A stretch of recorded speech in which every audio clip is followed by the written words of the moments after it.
நீ இன்றி நான் இல்லை. எபிசோட் 6. மலர் வீட்டின் முன் விஜய் திகைத்து நிற்கிறான். பூட்டிய வீட்டின் கதவை அவன் தட்டுகிறான். அக்கம் பக்கத்தினர் காலையிலேயே வீட்டை காலி செய்துவிட்டு கிளம்பி போய்விட்டார்கள் என்று சொல்கிறார்கள். விஜய் தனக்குள் கூறுகிறான், மலர், எனக்கு தெரியாமல் ஏன் இப்படி பிரிந்து சென்றாய்? ஒரு வார்த்தை கூட சொல்லாமல் இல்லை. இவளாக போகவில்லை. இவளை வலுக்கட்டாயமாக அழைத்துச் சென்றிருக்கார்கள் என்று தனக்குள் கூறுகிறான் விஜய். விஜய் வீட்டை சுற்றி தேடுகிறான். வாசலில் குப்பையோடு கிடந்த ஒரு காகிதத்தை எடுக்கிறான். அதில் ஒரு ஹோட்டல் முகவரி மற்றும் தேதியுடன் ஒரு சீட்டு உள்ளது. அது மலரின் அப்பா வைத்திருந்த பழைய பில். விஜய் தனக்குள் கூறுகிறான், இந்த முகவரி, இது அந்த ஊருக்கு வெளியே இருக்கும் ஒரு பழைய பங்களா தான்ல. மலரை அங்கேதான் வைத்திருப்பார்கள்.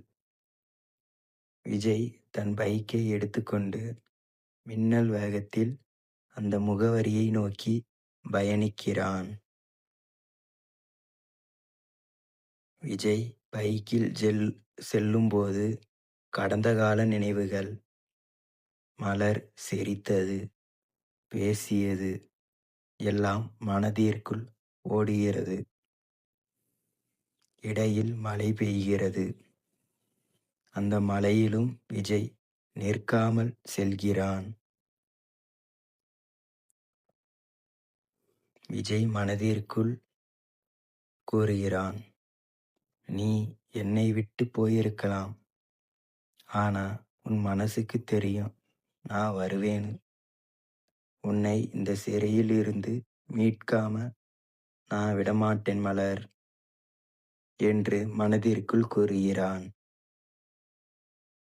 விஜய் அந்த பழைய பங்களாவை அடைகிறான். அங்கே காவலாளிகள் இருக்கிறார்கள். விஜய் ஒளிந்து கொண்டு உள்ளே பார்க்கிறான். ஜன்னல் வழியாக மலர் அழுது கொண்டு அமர்ந்திருப்பதை பார்க்கிறான்.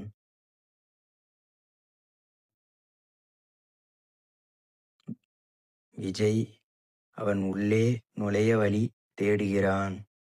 ஆனா அங்கே மலரின் அப்பாவும் அந்த மர்மமான நபரான மாப்பிள்ளையும் பேசிக்கொண்டிருக்கிறார்கள். திடீரென விஜயின் மொபைல் போன் சத்தமிடுகிறது. சைலண்ட் செய்ய மறந்ததால். காவலாளிகள் அந்த சத்தம் கேட்ட திசையை நோக்கி ஓடி வருகிறார்கள். விஜய் சிக்கிக்கொண்டானா? விஜய் இப்போது என்ன செய்வான்? அவனை பிடிக்கப் போகிறார்கள். எபிசோட் 7 விஜய் உயிர் பிழைப்பானா? மலரை மீட்டு வருவானா என்று பார்ப்போம். மறக்காம நம்ம சேனலை சப்ஸ்கிரைப் பண்ணிக்கோங்க. லைக் பண்ணுங்க, கமெண்ட் பண்ணுங்க, ஷேர் பண்ணுங்க. நன்றி மக்களே.